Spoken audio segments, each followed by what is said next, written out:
Ia Motanu Exod în casă. Mă tot întreb. Ia oare cu ce-am greșit? Chiar nu pot a zâmbi când vă bătăuși revoltați pe natură ce încep să bată câmpii. Încerc să-mi las problemele în trecut, în prezent, în trecut, omniprezent și atât, nimic mai mult vreau.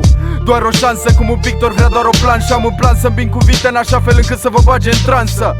Scriitor ce nu caută glorie și va ajunge mai mult ca sigur în sanatoriu. Lasă deoparte orgoliu, colul pare din ce în ce mai lung, drumul plin de obstacole, nevoia de vicii, greața de dinainte de spectacole. Ridicol când văd o mulțime de oameni pierduți în mulțime, fără mulțumire interioară, doare să știi că nu-ți face bine.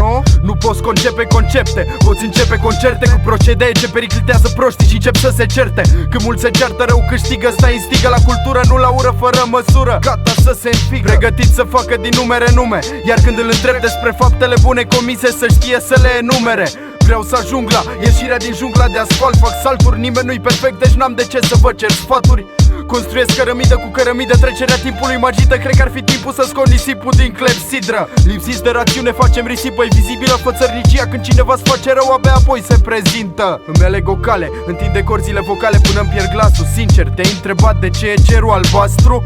Ești doar în trecere prin viață, încearcă să împarți mesaje, peisaje colorate de gânduri expuse în vernisaje. Cine-i de vină? Știu, și pe mine mă deprimă să mă nec în ner, monotonie, tristețe și rutină. Închis în catacombe, închițit de întuneric, încercând să-și revină. Intră în tunel fără ca să fie la capăt lumină. Singura scăpare arta, exact ca X-ul de pe hartă. Comoara dezgropată ca pixul ce se gata. Demonstrează că nu pleacă când se afundă profund în fântâna sa de cunoștințe ce nu seacă. Am auzit că pământul-i rotund, de-aia știu că nu trebuie să vorbesc lumea pe la colțuri în timp ce mă ascund.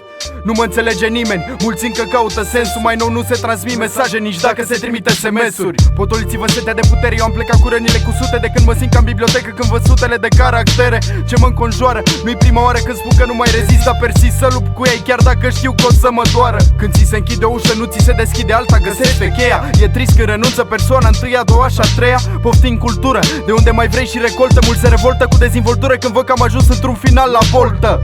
Pe propriile forțe, nimeni nu o să-mi lumineze calea. N-am siguranță nici poliție, trebuie să-mi aprin propriile torțe. Dacă urăsc nepăsarea, tot ce se poate, încep procese ce 100% stârnesc interese sau decese. De ce se pleacă capetele? Nu văd nicio sabie, doar altă mascaradă. Normal că nu sunt apele mele când mă lași baltă. E plin de lași în poziții înalte, în altă ordine de idei. Aș da cu ei de pământ să-i văd că-s cum se cade. Scopul e să-ți asigur hrana, să nu piși prada și gata. Eu nu mă asigur stânga-dreapta și atunci când nu trec strada. În diferite situații am reclamații față de toți pastilații cu aspirații și informații. N-am timp, am alte ocupații. E scris în stele, eu nu visez la lux, prinț, prințese, pictori ce fac pastele și castele. În schimb visez la un trai decent, am stabilit recent să pun accent pe procent, atent la comportament. Versatil cu un vers sutil, ostil cu un stil infantil, sadic abil să lansezi ultimul proiectil. Statut valabil, capabil de fapte mărețe. Păcat că niciodată nimeni n-o să mă învețe să țin capul sus, privirea în față, să nu bag în seamă legumele ce arată sumele doar ca să mă bage în zeamă. Printre atâtea animale încep să mă simt parte din faună. Normal că nu transpiră muncind, transpiră doar la saună. Fac pași mici cu oarecare latență, atent să nu cad în demență. Prefer să mai mut pe tablou o piesă cu temperament instabil, suflet casabil de negăsit. Deși e frig, încă sper, oare cu ce-am greșit?